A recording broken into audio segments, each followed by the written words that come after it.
Let's begin. Number 1. Death by chocolate. Imagine the most pathetic thing you could get into a fight about. The remote control, who finished the milk, leaving a wet towel on the bed. Now imagine that argument ending with a coroner's report. On Halloween night in 2011, a 55-year-old man in Chicago achieved that grim distinction, all because he couldn't find his bag of Hershey's candy. After a successful night of what I can only assume was very awkward adult trick-or-treating, he came home to discover his precious loot was missing. His immediate suspect was his 49-year-old partner. He accused her, she denied it, and what should have been a 5-minute squabble spiraled into a full-blown, plate-throwing, screaming at the heavens domestic meltdown. In a moment of either desperation or self-defense, the woman hurled a dinner plate at him, catching him above the eye. Now, a rational person might take a deep breath, tend to the wound, and maybe reevaluate their life choices. This man was not a rational person. The sight of his own blood, spilled over a conflict about fun-sized candy bars, flipped a switch in his brain. This wasn't about the candy anymore. It was about, well, honestly, it was probably still about the candy, which is the most terrifying part. He grabbed a kitchen knife and, in a fit of sugar-fueled rage, stabbed her repeatedly. Neighbors heard the chaos, but chalked it up to a particularly enthusiastic Halloween sound machine. When police finally arrived, they found the woman clinging to life. She died in the hospital a week later, all for a bag of miniature chocolate bars that he could have bought for $5 the next day. It turns out the real monster on Winchester Avenue wasn't wearing a costume. Number 2. The Human Torch. Halloween carnivals are a beautiful symphony of chaos. The air smells like burnt sugar and cheap fog machine juice. Every other person is dressed like a pirate or a poorly licensed superhero, and the collective blood alcohol level could power a small city. It's the perfect environment for a good time and the absolute worst environment for a genuine emergency. Enter a 51-year-old man, decked out in a costume made of burlap and straw. Basically, he was a human scarecrow.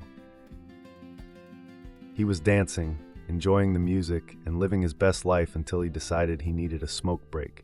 This would be his last decision. As he brought a lighter up to his face, a single, tiny flame licked the edge of his straw-filled hood. And just like that, the party was over.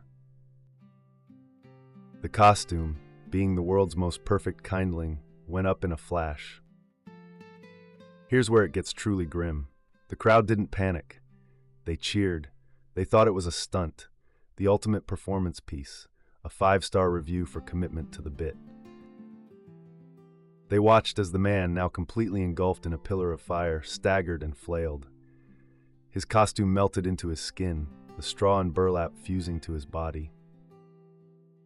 People pulled out their phones and started recording, capturing his final screaming moments for a social media post that would probably be captioned, "This guy's costume is fire, LOL." A few sober people finally realized this wasn't part of the show and tried to help, splashing bottled water on a human inferno. But it was far too late. He went out for a night of fun and became the most unforgettable and horrifying special effect of the evening. Number 3. Lawn decoration of the year. You've seen that one house in the neighborhood, right? The one that goes a little too hard for Halloween. They've got the professional-grade fog machine, the animatronic zombie crawling out of the flower bed, and a sound system blasting a 10-hour loop of ghostly moans. Their decorations are so good, they blur the line between festive fun and a genuine public nuisance. And usually that's just funny. But in Frederica, Delaware, in 2005, that line didn't just get blurred. It got erased by a tragedy that hid in plain sight. For hours, drivers and neighbors passed by a body hanging from a tree about 15 feet in the air. It was positioned near a busy road, so hundreds of people saw it. And every single person who drove by had the same thought. Wow, that is an incredibly realistic Halloween decoration. They probably complimented the homeowner's commitment to the craft. They might have pointed it out to their kids. Look, honey, a spooky dead person. The problem was, it wasn't a prop. It was a 42-year-old woman who had taken her own life.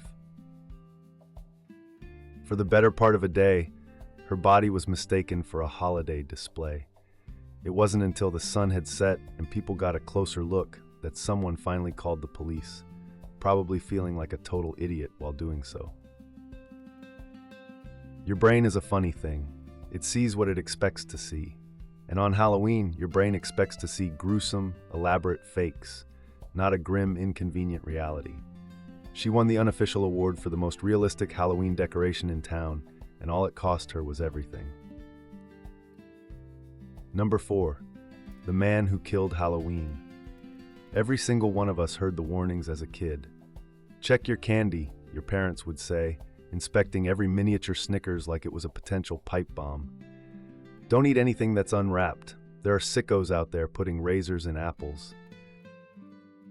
For decades, this has been the central paranoia of Halloween. But the truth is, the whole stranger poisoning candy thing is almost entirely a myth. It's a spooky story we tell ourselves. Except for the one time it wasn't. Except for the one man who actually did it, and in doing so, poisoned the holiday for everyone. His name was Ronald Clark O'Brien, a seemingly normal optician from Deer Park, Texas. On Halloween night in 1974, he took his son Timothy and daughter Elizabeth trick-or-treating. Later that night, he gave Timothy a 21-inch pixie sticks to eat before bed. Within an hour, his son was dead, having suffered a horrific death from cyanide poisoning. An investigation revealed the top of the candy straw had been cut open, filled with poison, and clumsily stapled shut. But this wasn't the work of a random psychopath. The real horror was the source of the candy.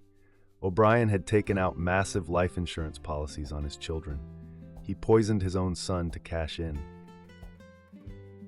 To cover his tracks, he gave 4 other poisoned pixie sticks to other children, hoping to create the illusion of a random madman. By sheer luck, none of the other kids ate the candy. He wasn't a monster hiding in the shadows. He was the monster holding his son's hand, leading him to his death. They called him the Candyman, and when he was executed years later, people reportedly showed up outside the prison shouting, "Trick or treat." Ronald O'Brien didn't just murder his son, he murdered a piece of Halloween itself. Number 5. Hello Kitty, Goodbye Humanity. The other stories on this list are tied to the holiday itself, a night of bad decisions, tragic accidents, or calculated evil hidden behind a suburban door. This next one has nothing to do with trick-or-treating. It's on this list because the sheer, sustained, industrial-grade cruelty involved makes every slasher movie villain look like a rank amateur. This is the story of a crime so monstrous it feels like it was ripped from a banned horror film, but it was horrifyingly real. In 1999, a 23-year-old woman was working as a nightclub hostess in Hong Kong. An orphan raising a young son, she was in a desperate financial situation. One night, a 34-year-old triad mob boss who frequented the club accidentally left his wallet behind. Seeing thousands of dollars inside, she made a fateful, desperate choice. She stole it. When the gangster inevitably found out, she was terrified and immediately gave the money back. But for a man like him, this wasn't about the money. It was about the disrespect. He demanded she pay him back an additional interest fee, an impossible sum she could never afford. So he sent his associates to collect. One night, they knocked on her door, accompanied by a 14-year-old girl, and claimed they just wanted to talk. The 14-year-old girl was, and I need you to prepare your soul for this detail, the 34-year-old mob boss's girlfriend. As soon as the woman opened her apartment door, she was dragged out and taken to a rundown flat that would become her personal hell for the next month. This wasn't a quick act of violence. This was a project. For weeks, she was subjected to tortures that are difficult to even comprehend. They beat her, burned her, and found creative ways to inflict unimaginable pain. After a month of this relentless agony, her body finally gave out and she died. The gang dismembered her body to get rid of the evidence, but they kept a souvenir. In an act of unbelievable psychopathy, the boss had her skull boiled clean, polished, and then stitched inside his 14-year-old girlfriend's life-sized Hello Kitty mermaid plushie. For weeks, the girl was forced to live and sleep in the apartment with this doll, knowing exactly what was inside. Soon, she started seeing things. She claimed the ghost of the murdered woman was haunting her, weeping in the corner of the room, following her, demanding justice in her nightmares. The constant terror broke her. She finally fled to a police station, shaking and sleep-deprived, and confessed everything. Her first words weren't, "I want to report a crime," but, "I keep seeing her. She won't leave me alone." Number 6. Trick-or-treat takedown. Generally, when a 16-year-old shows up at your door on Halloween, the scariest thing you're facing is a kid who's a little too old to be asking for free candy. But in a quiet neighborhood in Baton Rouge, Louisiana, a Japanese exchange student named Yoshihiro Hattori learned that in America, sometimes the scariest monsters are the ones who own the house. On Halloween night in 1992, Yoshihiro and his American host brother were on their way to a party. Dressed as John Travolta from Saturday Night Fever, Yoshihiro was excited for a classic American experience. But they made a simple mistake. They went to the wrong address. They walked up to a house owned by a 30-year-old supermarket butcher named Rodney Pears. When they knocked, Pears' wife answered the door, saw the two boys, got spooked, and slammed it shut, telling her husband to get his gun. Pears grabbed a .44 Magnum revolver, opened the door, and saw Yoshihiro walking towards him, smiling and saying, "We're here for the party." Yoshihiro, still getting the hang of English, didn't understand Pierre's command to freeze. He just kept walking forward, holding a camera he'd brought for the party. Pears, convinced he was facing a dangerous intruder instead of a lost teenager in a disco costume, shot him once in the chest. Yoshihiro died almost instantly.